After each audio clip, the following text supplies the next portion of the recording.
right, we're back. With the quick intro. So what are we talking about today here? What are we talking about? Let's where do you want to start? You tell me. We got topics out to wazoo. Well, we were talking before. You get a little echo now. Again, I don't know why. Here we go. We'll just keep it on mute until you need, and then I'll come off of it. That way we can. So, but before we get into anything, make sure you go to myfootballcamps.com/passing. Check out our passing university that starts June 5th. It's definitely an opportunity for you to get better, to improve your skills as a wide receiver, tight end, QB, get reps, get that variation that we talked about, get that work and get better so you're ready for that season. So make sure you check that out, myfootballcamps.com/passing. You could also find it at boardwalkbeastsfb.com/passing. Okay, so we were talking about a little earlier coaches and the style of play that you like to play for, and what kind of sparked it. Had a little bit left in my sandwich over here. What sparked it was the podcast that you had sent to me with Greg Schuman. I listened to the podcast with, I think it was Adam Brennan or however you say his name. And it was an interesting podcast. Really kind of laid out what his philosophy is, and long and short of it is, his journey as a football coach, and what you're trying to do at Rutgers. And so it kind of led to us talking about coaches. Who would you like to play for? Why would you like to play for them? What it is? What kind of styles precipitate it? And so we were kind of saying who versus this or who versus that. For example, I said Kirby Smart or Nick Saban. I think we both said Kirby Smart, right? Obviously, we think Nick Saban's a fantastic coach, but Kirby Smart is like Nick Saban modernized, right? That's the only way. That is as quick a summary as I can get, but there's more to it. But Kirby Smart. So we talked about this for that. What do you think in today's landscape of college football that players are really starting to gravitate towards, and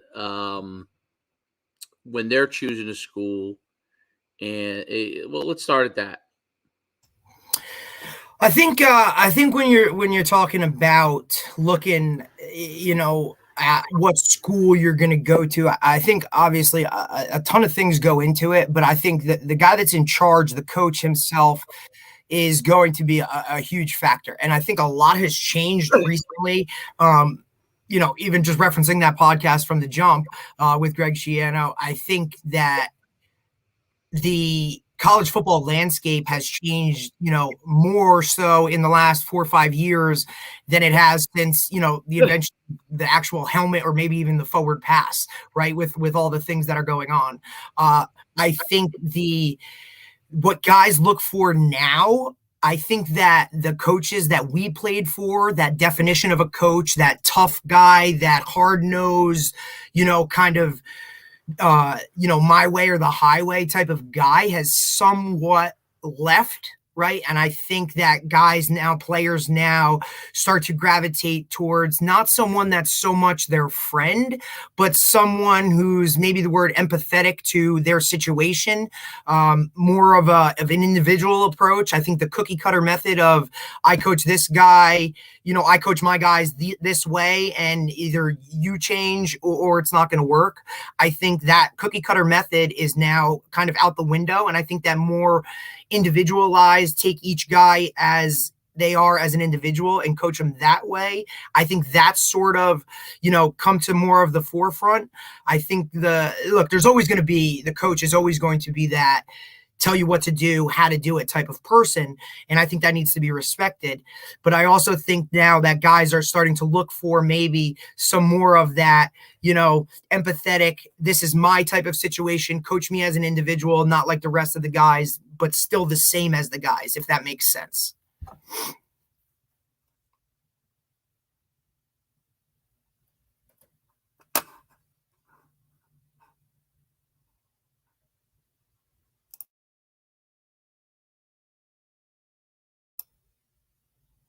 You're muted. No, I'm not muted. Now you're good. All right, so this guy was on, I think he started on TikTok, and then now he's on YouTube. I think you'll find this funny. I just want to get your thoughts on it, just hitting on what you talked about. All right, everyone, come take a knee. Welcome to fall camp. I am your coach. You will refer to me as sir and sir only, and my word is law. We'll be running 3 days for the next month. Hello, team. I am your coach, if that's okay with you. I know that we're all coming here as strangers, but if we do it right, I think by the end of the year, we can all be friends. We will be perfect. We will run drills until we are perfect. We will win until we are perfect. We do not win unless we win by 40. Let's talk maybe goals for the season. Everyone must have fun. Okay, if everyone has fun at practice today, I'm going to take you to Holiday and get you a treat. Do I make myself clear? Let's run some drills. Let's see if you sad sacks are worth anything.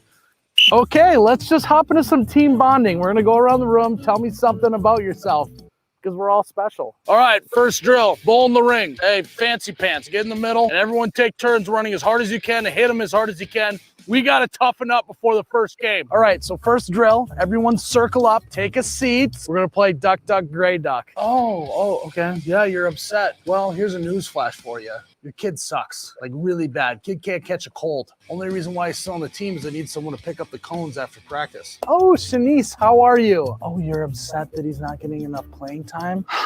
I'm so sorry. That's completely my fault. I'll make up for it. Maybe this next game I can let him play and be the head coach. How many times do I gotta say it? No water. There will be no water at this practice. This ain't water. No, this is black coffee. You ever heard of it? Men drink it. Water's for the weak. Oh, guys, hydration alarm just went off. Everyone stop what they're doing. Go grab some water. No water. Put that water bottle down. Come on in here. Grab a snack. I got a bunch of stuff from Holiday. Organic granola, organic beef jerky. We can't practice on an empty stomach. What are you doing out there, Phillips? I might as well get my grandma playing left tackle. You're just playing patty cake with them. Take the crown of your helmet, stick it right in his face mask. Hardest part of your body, right here, the crown of your head. Take it and use it as a weapon. Oh, no. Hey, buddy, that's a little bit too rough. We're not hitting people in practice. Remember, we talked about that. Yeah, you get them down by high-fiving them. Ooh. Literally spot on, because a lot of that stuff, I'm sure we've had the coaches that I always say now, if some of the coaches that I had, and this is not a knock on them, because this was just the way of the world. I think they'd be in jail now, right? Because some of the things that were said, some of the things that were told to us, like, I just think it's a totally different world. I think those two right there are, you're seeing the two drastic, sides of it, right? But I think somewhere in between is what guys are going to now gravitate to. Yeah, I think that's so funny, because it's like, I mean, obviously college football, it's not like that, but as you get down the levels, it's going to be more like that. High school but it's probably like comparing, I don't know, maybe Nick Saban to the USC coach, right? So, what's his name again? Lincoln Riley. Yeah, Lincoln Riley. So it's like comparing those.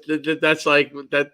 That's what it kind of seems. Obviously, it's not exactly it, but what do you think? I find that funny, because it is very telling. Like, people hear stories that that's just kind of how it was. What do you think when athletes are like choosing colleges or looking at them? Like, what do you think are some of the things that they are valuing? Do they value the same things? Do coaches have to value the same things? Or and understand this. There's levels, right? So it's very different. FBS, maybe even FCS versus 2 and 3. Division 2 and 3. I mean, unless somebody in Division 3 becomes famous on one of these social media channels, he's not really getting NIL deals. So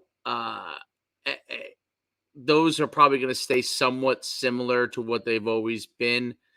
But at the higher levels, like what are some of the things that you think guys are looking for? Well, the first thing that I think guys are going to look for is kind of what was your experience in high school, or what type of coaches did you have leading up to this point? Was it that no nonsense type of coach? Was it the friend type of coach? Like kind of how did that work for you moving forward? I think that's the first one is you got to know what kind of drives you or what makes you kind of go. Two, I think guys now are looking for a coach that not only is going to coach them to be their highest level, but what is that? What else is this coach? What are your goals? Do I want to get to the NFL? Okay, well, if I want to get to the NFL, I might want to go with a coach that has either NFL experience or has great NFL ties. The other thing is now with the transfer portal, I think that adds a huge aspect to it where maybe this coach paints the pretty picture when he sits down in my living room. And then when I get on campus, it's a totally different world. So now I can kind of, I can go where I want after that transfer. Right. So I think that adds a big thing to it, knowing that, hey, this might be a fit for me, but when I get there and it's actually what it is, maybe it's not for me. I think that plays a huge role now.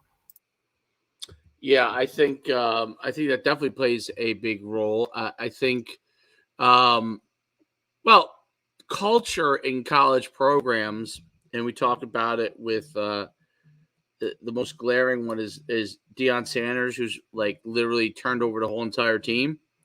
But culture in college programs has a change and evolved significantly. Like there are players that are your guys that you're hoping stay in the program, but there's no slam dunk in that.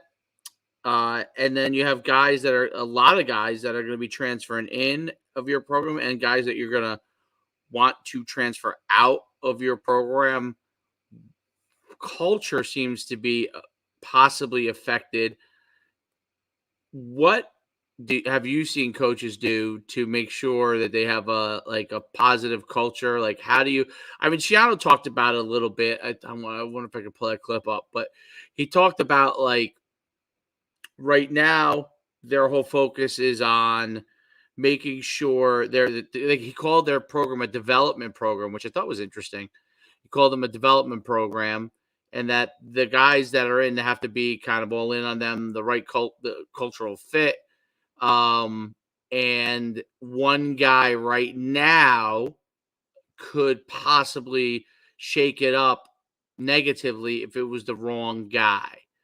And then, he said, maybe 4 or 5 years from now or a few years from now, when the culture's super strong, then yeah, maybe he could bring in some of the guy who maybe, the culture is so strong that it will affect that guy more than it'll affect the team, right? So I think that's a huge part in college football. It's a huge part in any level culture, but in college football, it's such a big thing because of the fact that guys could jump ship. Like your culture could change. I mean, Colorado's culture is changing, obviously, most likely for the positive. But from all the players that they had basically there to a whole new roster. And is that even good for college football? I don't know. I mean, yeah, you're talking 70 guys leaving a team in one season, but I think culture is built around now, obviously your head coach is your figurehead, right? Like he is what speaks for your program.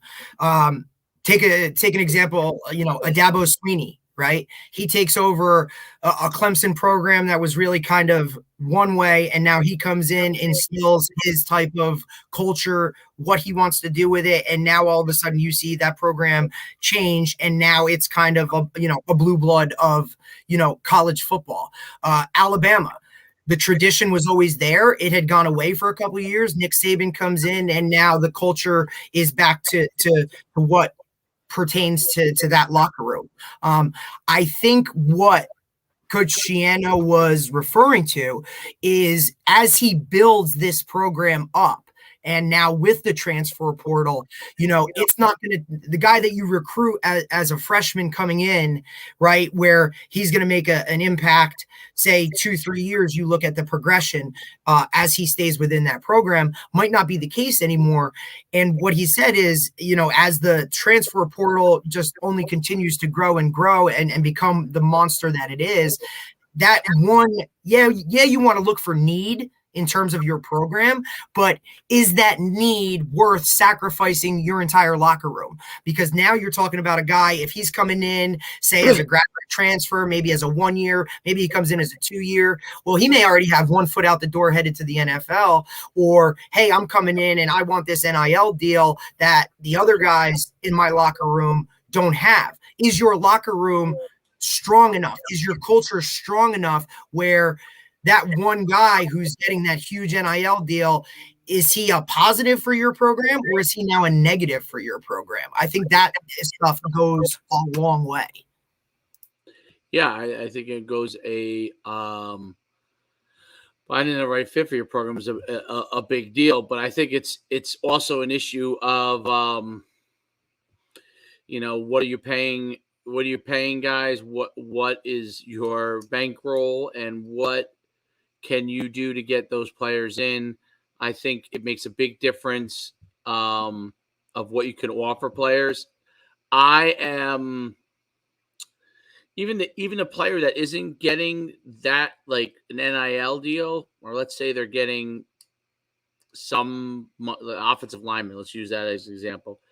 They want to be a part of a program that has the ability to do those things, right? And I think that's a big thing that you're seeing, which is why some of these programs, like I think Saban's doing it, like they're paying all their linemen X amount of money in NIL and, doing those kind of things in order to do that.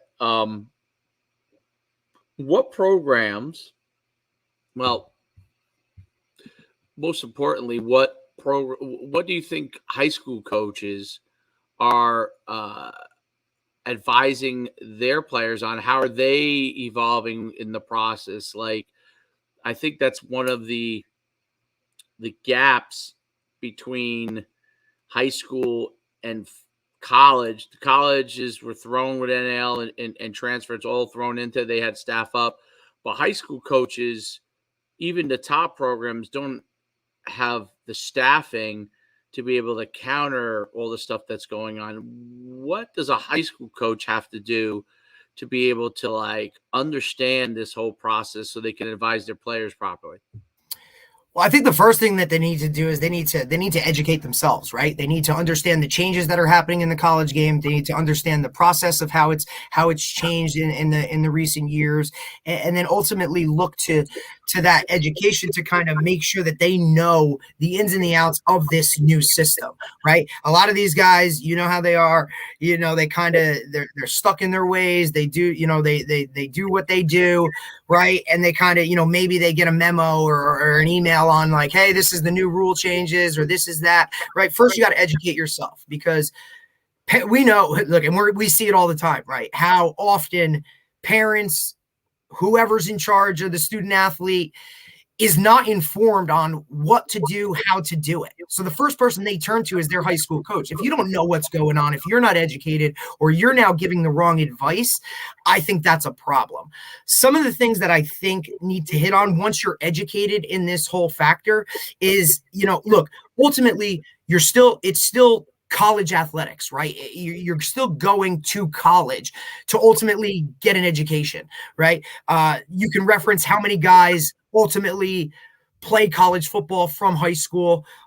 You're already, slashing it down to whatever percentage are going to that next level.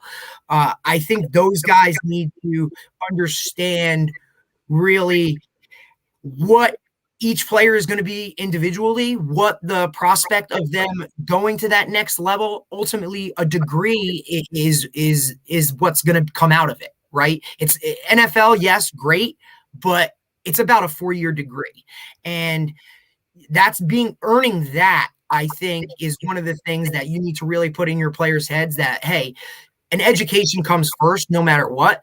And I think a lot of these guys now, it's all about, hey, I got an offer, right? Well, is that offer even committable, right? Like, is it something where before you leave that meeting, after that coach tells you, yes, we're offering you a scholarship, well, hey, coach, can I commit right now? Is this committable?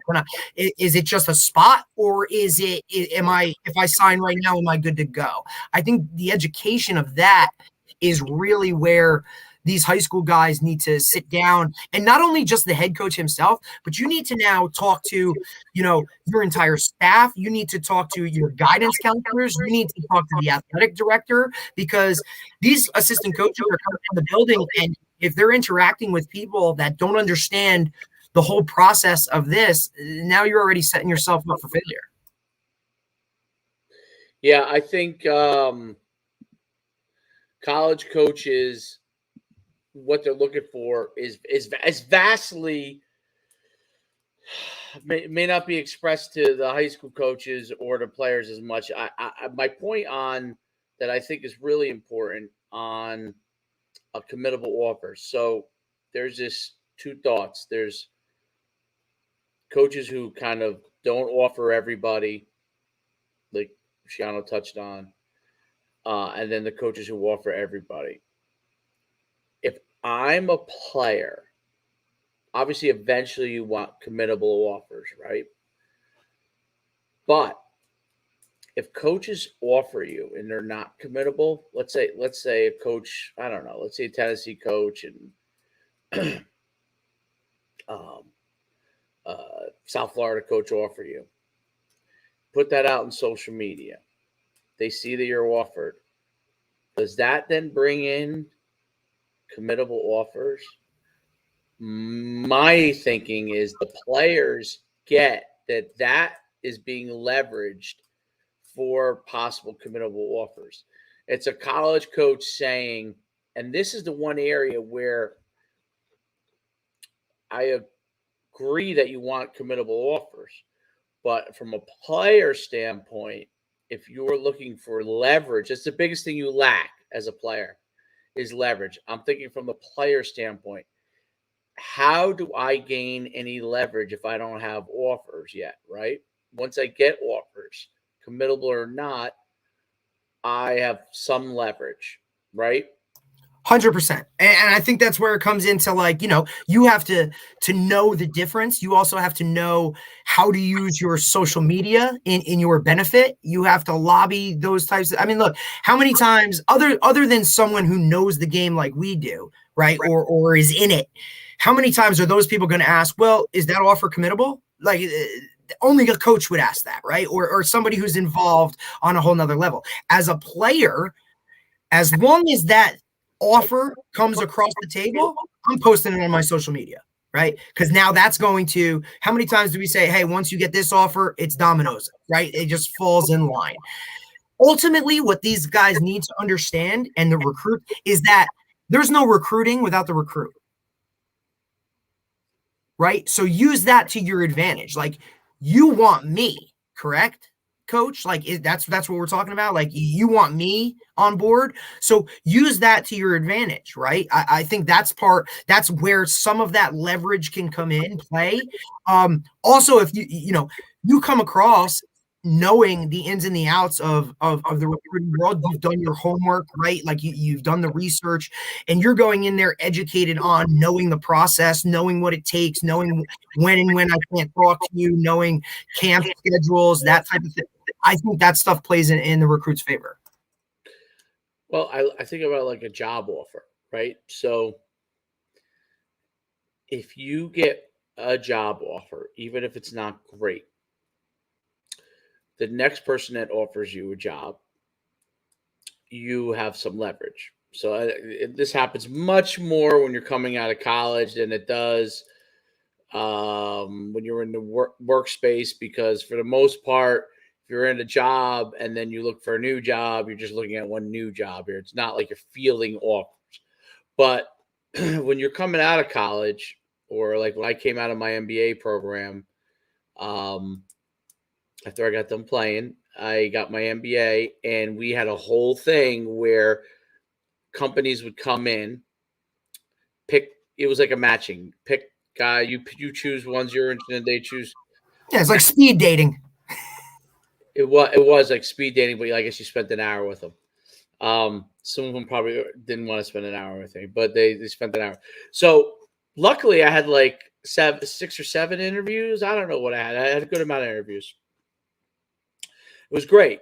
Well, I came out with one offer initially, and that offer was not the place that I really wanted to go, but it was an offer. They actually had offered me more money than the other place, and then the company that I was hoping would offered me a job, and I had a little more leverage in negotiating because of that, right? Because I had another offer.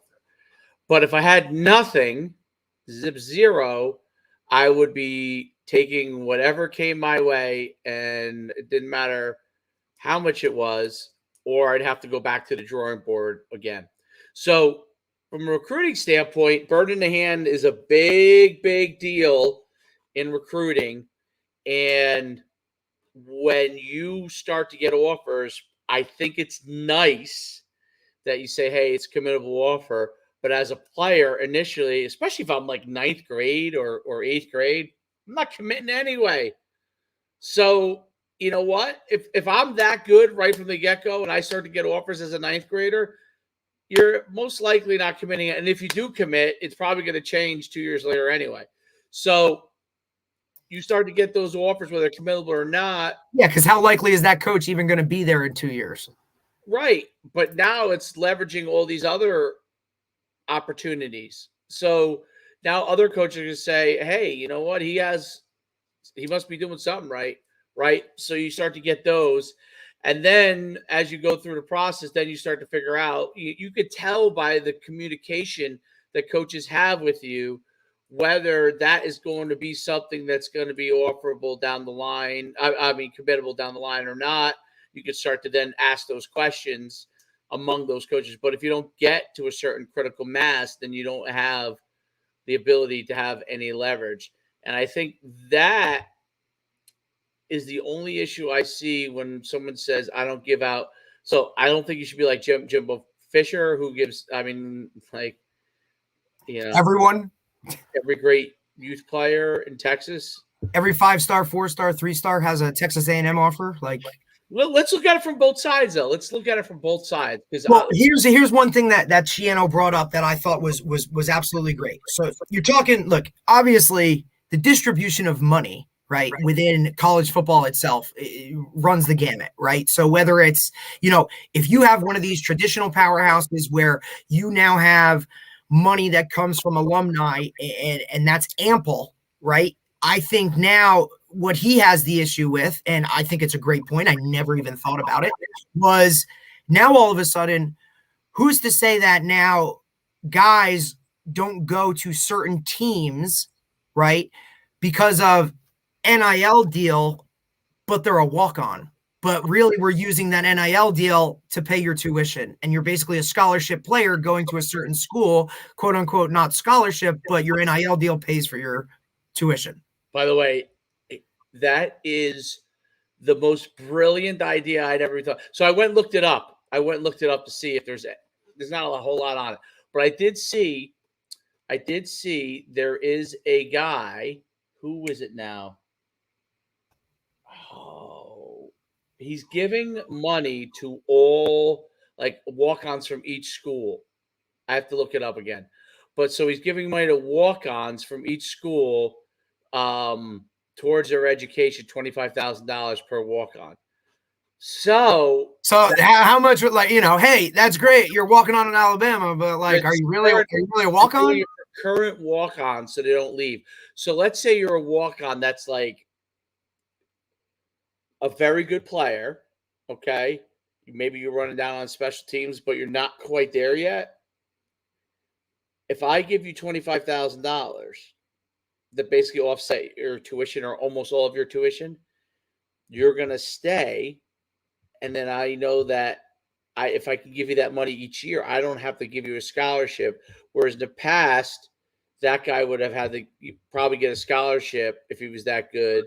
Right. And now you're talking about using your scholarships on guys that you could have used on the next class or whatever. And obviously it's year to year based, but that was something that I would say, okay, that's a gray area that needs to be discussed. How do you do that? How do you maneuver that? How do you make that happen? You can't stop that. So let's say you or I walked on out of school. Okay. We are a big time prospect. And they come over to me and they say, hey, listen, we're going to save this. Your tuition is going to be built into this NIL deal. And we're going to give you $200K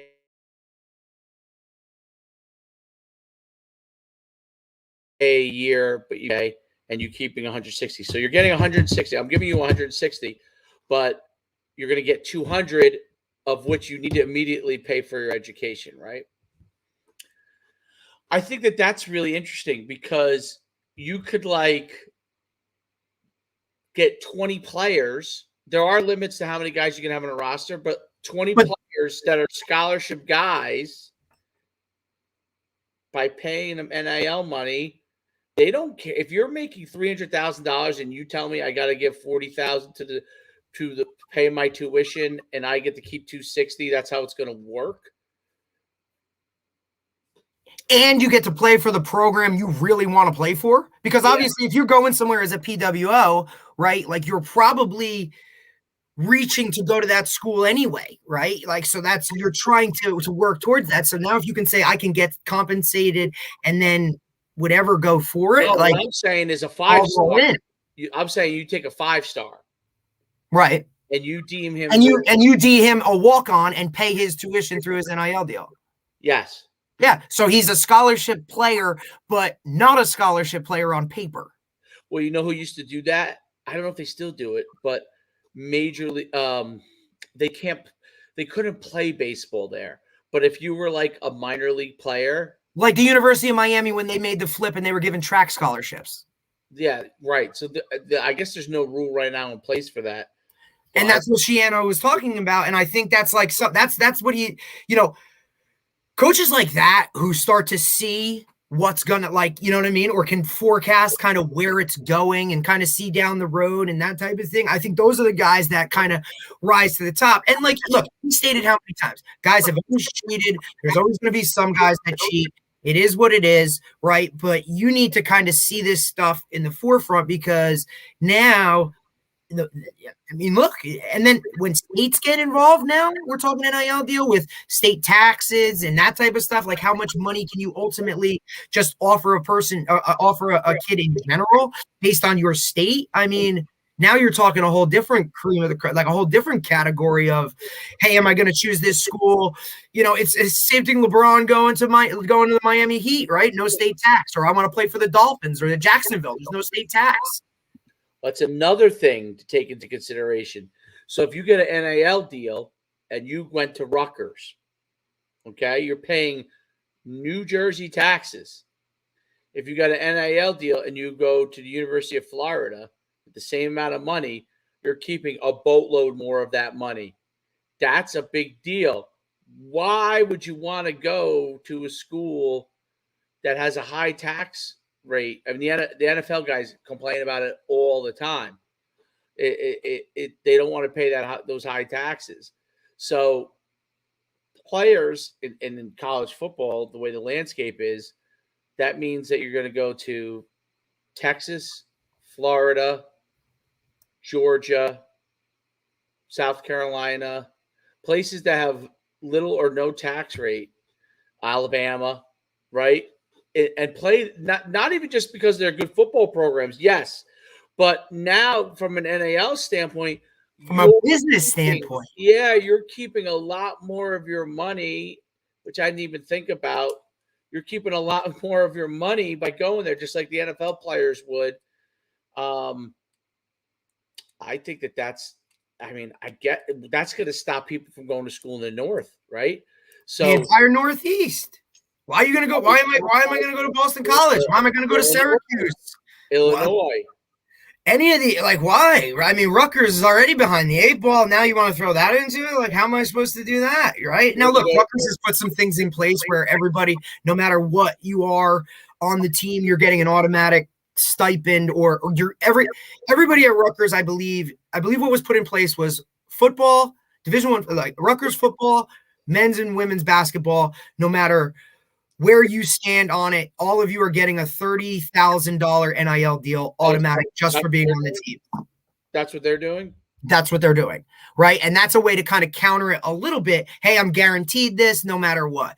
But really, like, if you're telling me I can go to Texas A&M and I can, that oil money that's coming into the school, now I can just get a bigger bag and then keep most of it.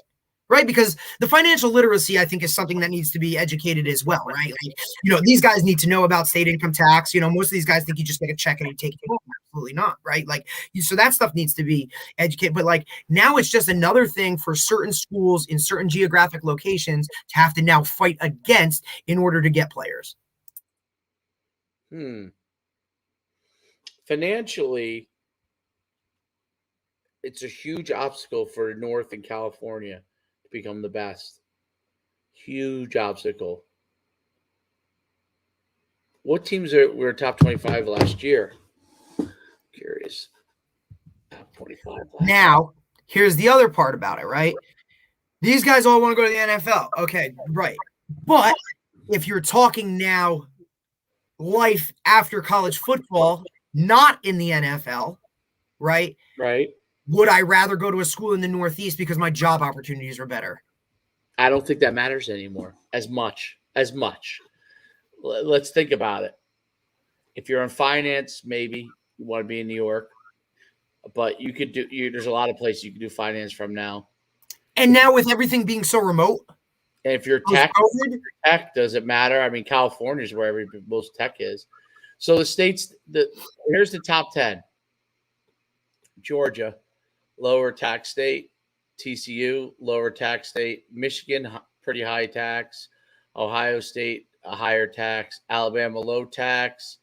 Tennessee, low tax. Penn State, for the Northeast, probably lower than everybody else. But Washington, I'm not sure. My guess would be higher tax, but I don't know. Tulane, Louisiana, probably. Tulane was number 9 last year. Yeah, I don't. Listen. Well, if they do it again this year, they will see. But I mean, holy. Wow. Yeah. I didn't realize that. Utah, I'm sure, low tax. You just keep going down. So right now, it doesn't seem like it's overly affected. It seems like it's mostly like whoever. I think we're also in the starting stages of it right now. You're talking college football playoffs expanding to 12 teams in 2024, right? So that's something that's happening. You're talking about, I think what's going to have to be done is conferences are going to have to start to police it, right? And now, as you can see, teams, you got USC and UCLA joining the Big Ten, right? Like teams are just the whole.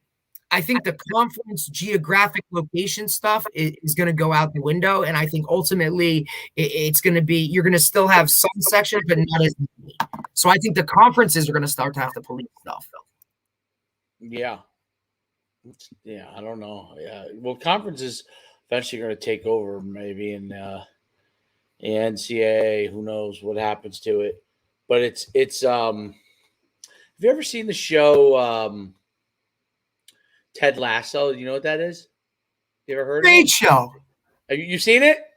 Every season. Oh, you watch it all? Okay. Every episode, bro. Football coach who becomes a soccer coach. Yeah, he goes wherever, and now he's in the league, and oh, dude, it's like it's It's the perfect mix of like coaching, but like real life thrown into it, right? Where like you can kind of see he's quirky, but he does make a lot of sense, right? And especially as a coach, you kind of see you can relate to the stuff that goes on. But great show. Yeah, I know. I love how he gets the best player who's like against him on board, and then but one of my favorite scenes. Let me see if I can.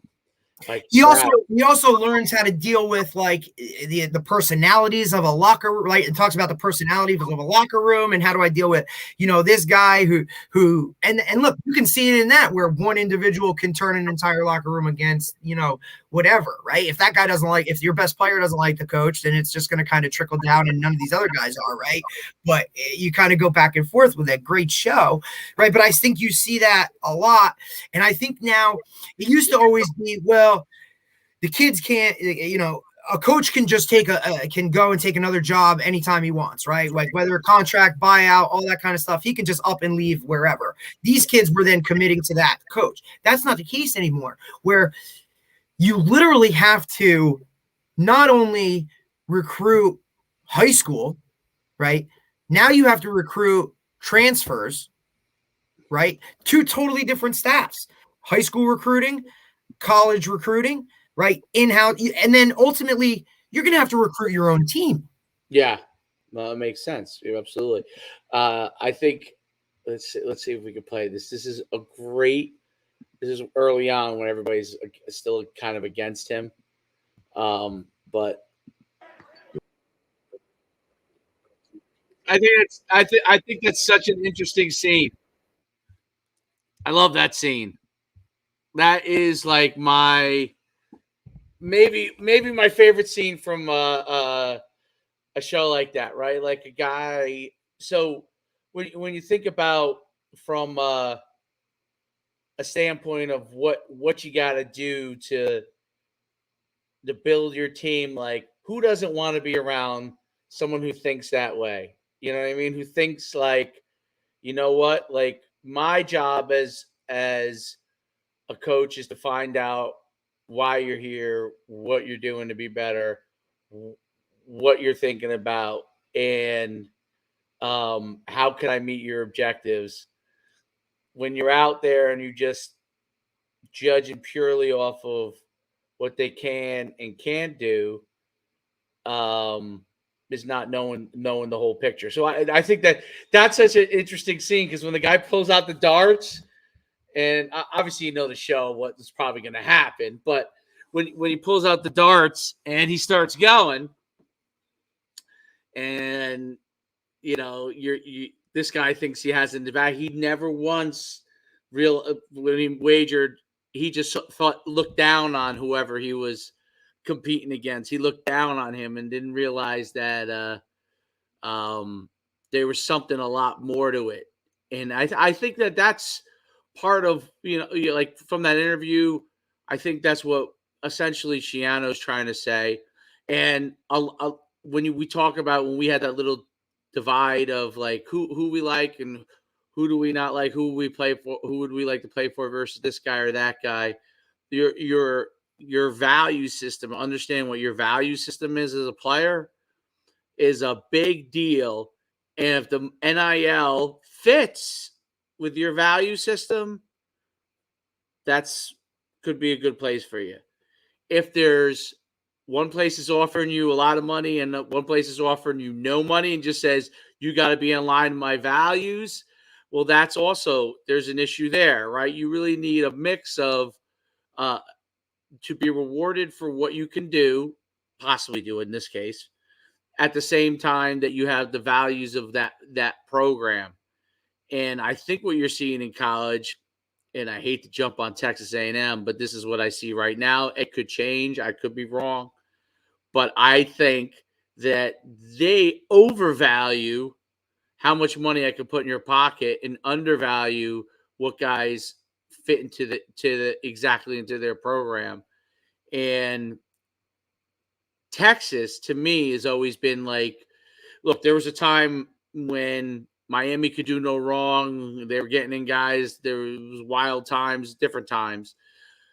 But Texas players, they seem to be kind of kids, that ones that do well, that want to mix. Look at TCU, right? I mean, I don't know how many guys do they have getting big NIL money. I mean, I don't even know if any, maybe one or two guys getting something, but maybe the quarterback, and I don't even know how much he even was getting. That you got to have the mix of those values combined with what you feel is fair, quote unquote, compensation, and to think that they're not some level of employees, even though they're not paid directly like that. They're paid more as contract. Basically, they're paid more as they're subcontractors basically. But like, you also could look at it like this, right? So take the Tom Brady with the Patriots mold, right? Tom Brady was constantly restructuring his contract to create salary cap room so that the Patriots could go get the guys that would fit their team so they could go win another Super Bowl, right? So are you a coach that can present it that way to a player and say, look, the NIL money might not be here, but we're going to give you the ability to go and do what you want to do, but at the same time, we're going to get more of guys that want to win, that want to accomplish a common goal. And now the playing more games in a national spotlight is ultimately going to earn you that in the long run, but you have to trust this process right now and understand that by being in that limelight, right, winning national championships, ultimately more eyes on you. Now maybe you have a better shot at the NFL or making a pro team because you've won a national championship. And then ultimately you're going to have a goal that not many people have ever attained in life, in a national championship. So are you a coach that can kind of maneuver your roster? And then now you're talking about the right fits and culture. I think that's a big part. Yeah, absolutely. That's a huge part in balancing that. I think that's the thing that Colorado could run into. Ultimately, more me guys than team guys. I don't know. Will they be better than they were last year? I think it's hard not to be better. Well, one thing is they're going to sell more tickets no matter what. Everywhere they go, whether it's on the road, home games, it's going to be sold out. Why? Because Coach Prime's there, right? He just commands that type of – he did it as a player. Look, we were talking about his high school team when he was coaching high school in Texas, right? And then the whole transition to HBCU life. And now he's just taking it to a step up. It worked so far, right? Will it continue at now a Power 5 level? Well, yeah. With Prime, there's I think there's is it like, is it because of Prime or is it the actual model of how it can work? Right? Like, can another coach do what Prime is doing, not being Deion Sanders? I don't think you can, but I think that the leverage point, the question is, what is the line where Deion leverages Deion to get the players there versus what the outcome becomes in the program after that? So Deion's strategy is, I'm Deion Sanders. I'm going to put as many good people around you as possible. I'm the known commodity. I'm going to bring publicity to you into school, and you come here, you're going to have a chance to succeed because I'm going to be able to get all the best players. If that's true, the question then becomes is, what is the line where it becomes too much about him because it's all like basically the program is him, that when players start to say, well, why is all the limelight going to my coach and not to me, quote unquote? That's going to be, especially when you look, almost like a jealousy factor. Right. When you're Nick Saban, he gets a lot of limelight because he's won so much. His players get a ton of limelight. He tries to shine it back on them. Coach Prime is not at that point where he can shine it back on them because he doesn't know who's good yet. Right. But right now, it's at a point where the limelight's all on him. And when you get the really good players in, those initial guys are bought in, but a couple of years down the road, will those star players say, "Hey, I want to, do I want to share the limelight? Like, I want to do." Are some of them going to say, "I want a coach that starts to reflect the limelight back on me, not absorb it all on him"? And I think his initial methodology is correct for what they have to do now. Will he be able to adapt as that becomes basically what happens in media is when you go all in just about you, you get like an initial boost, right? You're like, oh, this guy's interesting. This guy's exciting. This person brings a whole new element to it. Wow, he's this, he's that. Big boost. Then what happens with media is they get bored with you. Okay. And as soon as they get bored with you, then it goes the other way. Oh, he just wants to grab the limelight. The same people that were cheering you before, the same media was cheering you before, now is like, look at this guy. He's so selfish. It's more about him than it is about the team. You have a little of that happening, but everybody really is still in a wait and see mode to see how he does. But that's what will happen. That is what will happen because in media, that happens to every single celebrity. I mean, let's take it outside of sports. Kanye West, go right down the line. Like very few of them have been immune to a rise and fall, right? There are some, but the ones that have some immunity from it have never made it about them as much. Right. It's always, hey, my supporting cast, or this person helped me, or, this or that.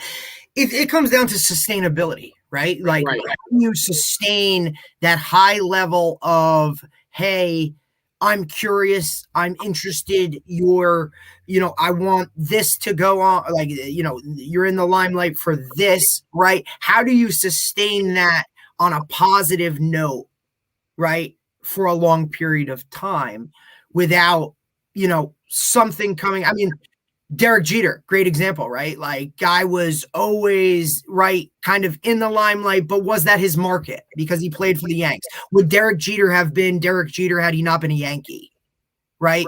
I don't know if that's the case. I think all of those things collectively matter, right? You're also talking about Deion Sanders. Is Colorado a traditional blue blood of college football where, like you said, though that program itself could be sustainable without Deion Sanders doing what Deion Sanders does? I don't know. Yeah, that makes a ton of sense. Can you hear me still?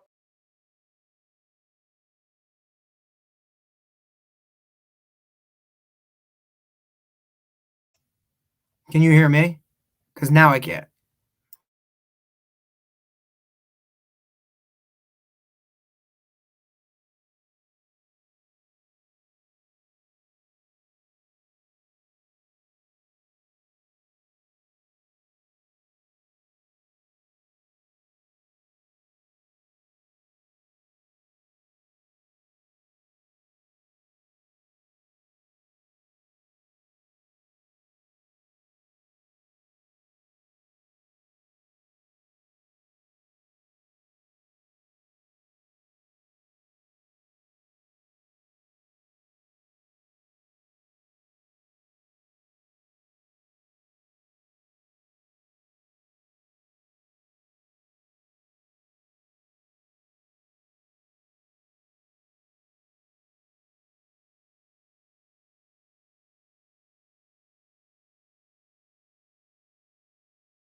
Oh, hello.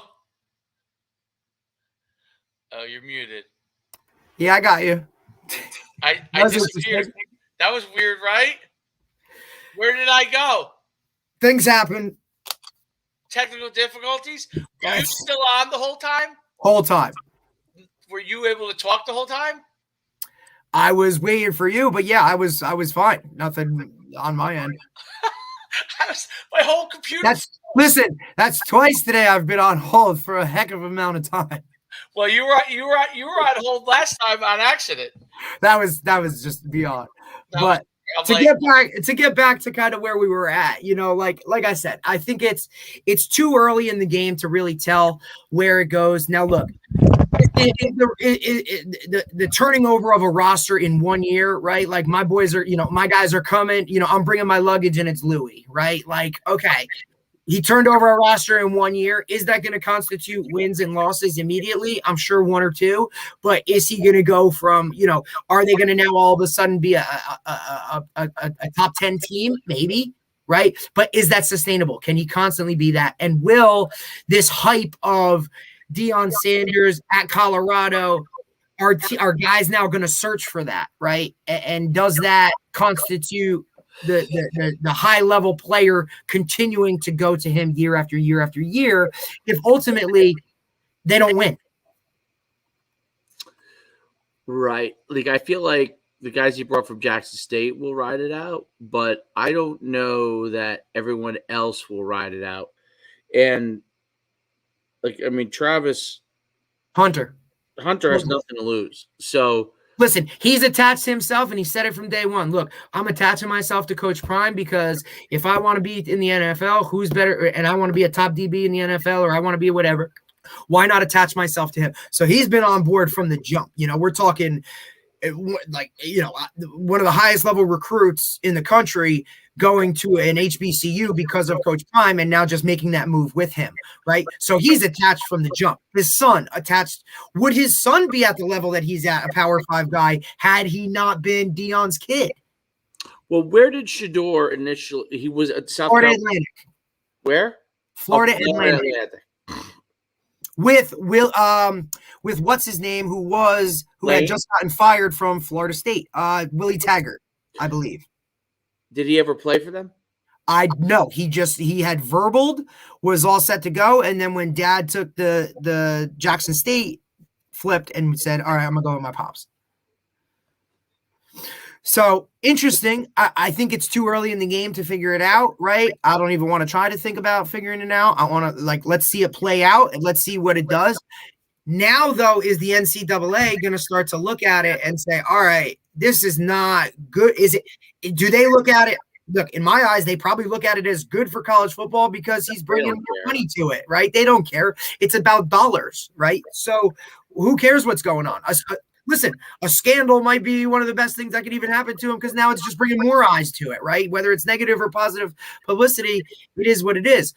I also feel like, would this even have been possible? This isn't even possible without social media. Yeah. Well, his social media thing is bigger than anybody, so it's unique in that. I don't know. See, I think that whole thing works one way, and then possibly, like, if you're like Mr. Beast, yeah, it works for you. Okay, Mr. Beast is like the number one YouTube guy. Like, that stuff all works for him. He's like an underdog who becomes famous and all this stuff. For Coach Prime, like, I feel like there's a rise, which he's on the rise right now, and then there's a plateau where everyone's like, let's see. And then he will either continue to rise or it will be like a cliff. And that's Colorado has said, we can't stink any more than we already stink. So who cares? At least we'll fill the stands. Yeah. Who cares? And we'll deal with it 3 years from now if it doesn't work out. Right. Which I mean, look, Just they hadn't had more than however many people at a spring game when they gave tickets away for free. This year they charged $10 a ticket. They sold out in 5 minutes. You know what I'm saying? Like, I mean, just it's the prime factor, man. It's incredible.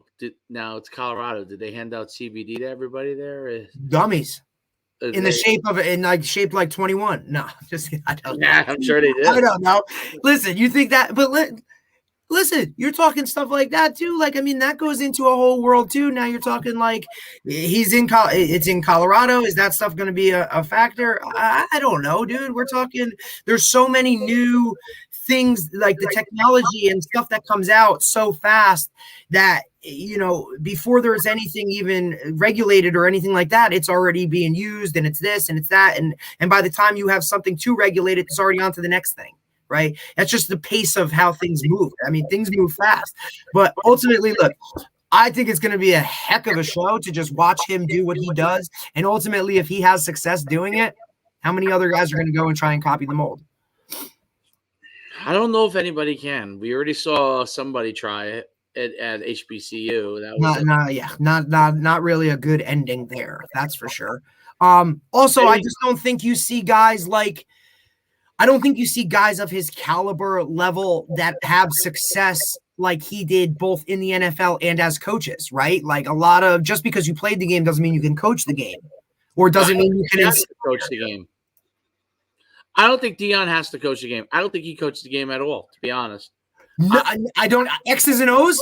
No, I don't think he does any of it. Well, he hires the guys he hires. I mean, when I watch the videos, what I see is a guy who's basically dancing to the music and is in charge of the whole thing. And he has hired the guys to do it. And he's the figurehead, right? He is the. Now, look, here's my thing though, right? Like, if you're one of those assistants, okay, right, and we're talking about jealousy factor or whatever, how long before you come out and say, look, this guy just does what he does, but like, I'm the one making adjustments. I'm the one coaching the kids, right? I mean, he basically, when he had his medical stuff that he went through, he wasn't around those kids in the middle of a season. That was at Jackson State. At Jackson State, when he went through all of his foot issues and that type of stuff. So that thing still progressed, and they still went without him in terms of that, right? I know you're taking it up a couple notches, but how long before that becomes an issue? I don't think that will become a huge issue if he hired the right guys. I think that soldiers. Well, like, for example, he hired the Kent State head coach as off scorer. The guy's already been a head coach. He knows what that's about. I think that all that happens to, if, like, let's say a guy like him succeeds, let's say they win 6 games and he's, you know, they get, that guy's going to get a head job. You know. Now he's not. Now it's not Kent State that comes calling. It's whatever Power 5 team needs a new person, and then, you know, you kind of go with that, right? So it's jumping point for those guys too. I mean, it's a whole different world. Yeah, I mean, I think that whole image, like the cowboy hat, the, you know, Prime's music, like, I never seen. I don't think he wore a cowboy hat when he was in Texas. So it's all about like the show, and the show will go as long as he keeps making the improvements. And then the players will follow as long as they keep making improvements. The key is sustainability. Like you said, sustainability is the key. Can he show them that sustainability, like that's sustainable, that all this is, well, I'll put it like this. I have a friend who dates a girl who we all would, and she's a big influencer. Okay. Big influencer. Big. And the influencer personality is very different from what actually the person is like. Okay. Now, that's not always the case. There are guys that are, or girls, guys or girls that are exact, but that person is playing a role, right?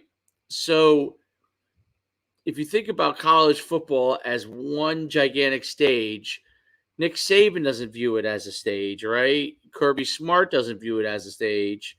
Shiano doesn't view it as a stage. But Dion looks at it definitely as like a stage, like this stage persona, which most of it may be like how he is, but he just plays it up a little more. Right. He did the same thing as a player.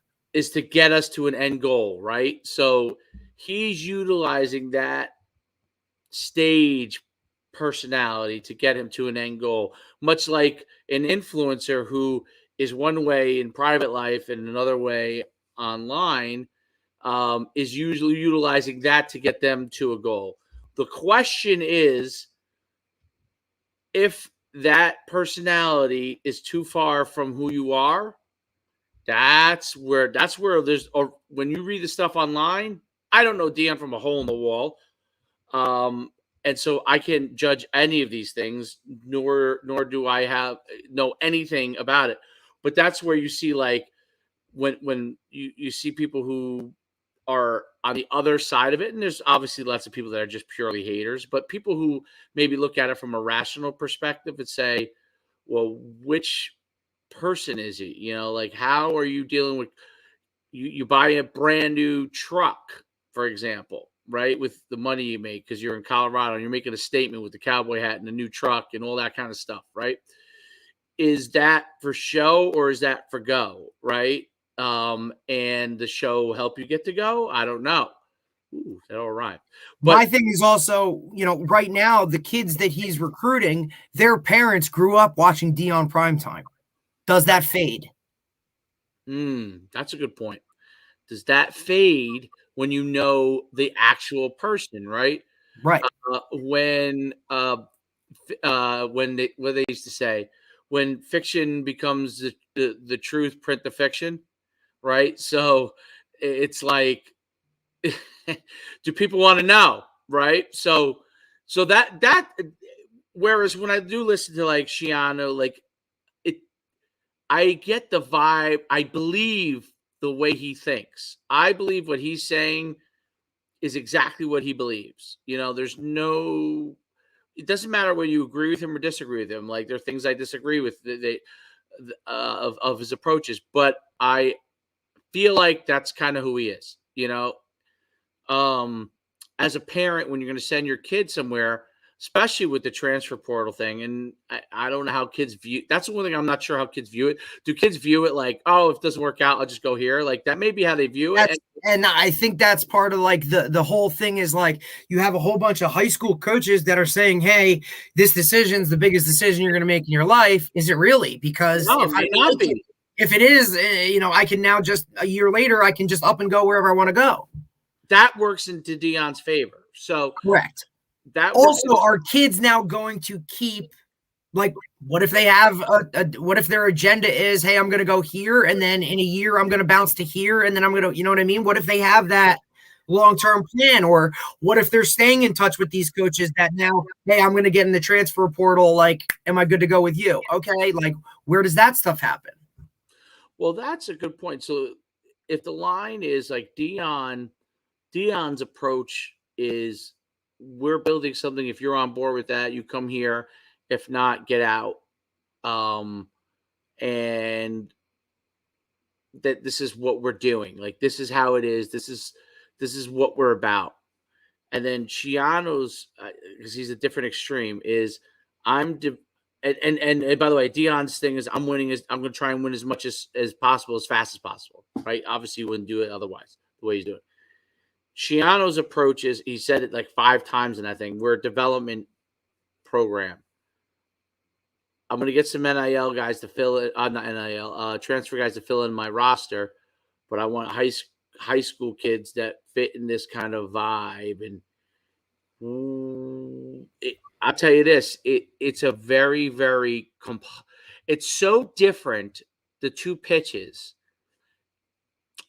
And the reason why I say it's so different, because when we were in high school, definitely when I was in high school, almost everybody's pitch, and there were some guys more personable than others and all that kind of thing, but they all had the kind of development model pitch, right? We're here to win. We're here to develop it.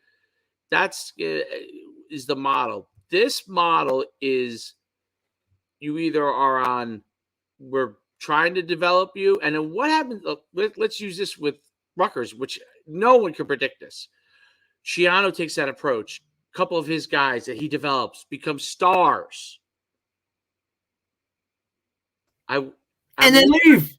We're not at that point yet, but because he hasn't gotten to that point yet, but he'll get to that point, right? What do you do to keep them? What do you do to keep them? That's what I'm saying. You have Dion goes and says, "Hey, over here, 100K car, 1 year. You're going to the NFL too, just like you would if you stayed. So school is not a factor, right? And you're coming here for 1 year, right? I mean, I'm thinking out loud, obviously, as I'm going through this. No, but I'm also you're also listen, that's where I'm talking. You have to have high school recruiting, transfer portal recruiting, your roster recruiting. Like the NFL, which is what he brought up, like the NFL. Free agency. Which is why he was a proponent of, hey, let college athletes unionize. Then we could have a collective bargaining agreement. We could have a salary cap. We can, you know what I mean? We can start to corral the wild west of what this is. The NFL, when I was an agent, there were two sides you dealt with. The college side, which was lead you up to the draft, right? And then the pro side was after the draft or everything else around players in the NFL or who used to be in the NFL. Those are two different departments. It was very interesting because at the time when I was an agent, the NAL, when I left, it was just barely, I think, about to become a thing. So what was so interesting about the NFL was those two departments had their own jobs. They didn't care about, all they cared about was my salary cap was X on this side. This is what I could spend. And then the college side was, okay, I could draft this amount. This is how much money it's going to cost us if we draft this person because it's set in stone in the draft. And I'm worried about that. And when I would call up a college guy after, this is really interesting. The draft ends, okay? And let's say your player, the kid that you thought was going to get in, didn't get in. Okay. And then you're like, they go, we're done. You got to call pro player personnel now. And so you're like, what? So you go call pro player personnel, and then you're like, hey, I have this guy, and you're doing a whole new pitch all over again to a different department. Completely separate departments. There's some level of cohesiveness because of the GM, but they have completely different roles. So in college now, they already have the transfer department, and then they have the high school recruiting department. And then you also have the NIL department, which is money that gets allocated. It's kind of in between both of those. In the NFL, the money thing, okay, on the college side is preset. So wherever you get drafted or you're free, the collective bargaining agreement already sets that in stone. Right. They have that scale. So you go here, this is what you get. Then you go here, this is what you get, right? It's set in stone. There's no thinking. On the pro side, there is, because you say, hey, I'll pay this or I'll pay that. But there's almost no thinking on the college side. In college football, because of the way NIL is structured, you have the high school side, which has, it's someone who, if you're going to give an NIL, there's no set in stone thing. So you have to figure that out. The transfer side, where you also have to figure out what's the value of this person, blah, blah, blah, blah. And then the current players, which you talked about having to recruit them, the current players and what they need. You literally have three areas that have their own financial needs beyond the scholarship that you're managing all the time. It is 50 times tougher than the NFL. It's not even close. And now you're talking NFL, like, at least with the NFL, even when it comes to that, like there's stuff that's been set in stone, or there's, you know what I mean? There's that hardcore, I can just, okay, what was done? How is it done? This is what it is, right? We're talking on like unprecedented territory here, where just in order to figure any of this stuff out, we're going to have to go through it. They're going to have to make mistakes. They're going to have to, you know what I mean? Things are going to have to happen before we can really kind of figure out like what the heck it really is. It's very interesting that there's 3 groups that you have to deal with at all times on the player side. And that's not even playing a game. We're not even part of the game. This isn't even the strength and conditioning program. This isn't even the rehab or the training stuff. This isn't meals. This isn't housing. This is both the NFL and college have that. They have their departments for that. What it makes college so much more difficult is only thing you really control now is what decisions you make for the field. The other stuff, other than you getting along with the player and trying to make them feel like they're part of something bigger, the other stuff may have nothing to do with you. Like literally nothing to do with you. Like in the NFL, it has everything to do with the GM. It has everything to do with the pro coach. Like literally the coach says, I value him nothing. Cut him.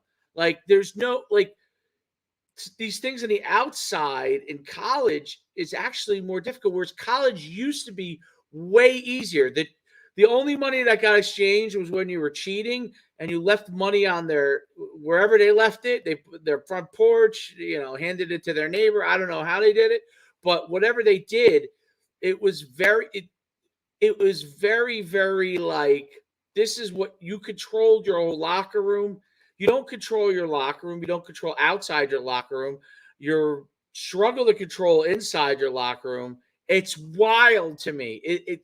The more I think about it, like, it's amazing how Greg Schiano thinks about it in that way, because that's why he probably has 6 hours dedicated to just sitting in his office, probably with a clicker, like watching TV. Just waiting for these guys to come in and be like, what fire am I putting out today? Right.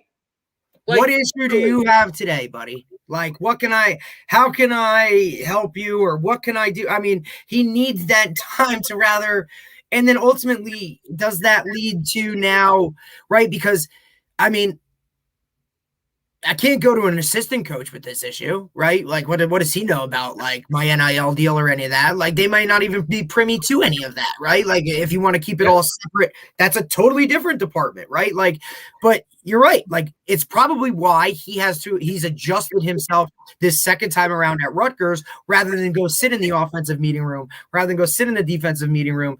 No, I got to sit in my office because I got to have to deal with whatever the issue of the day is.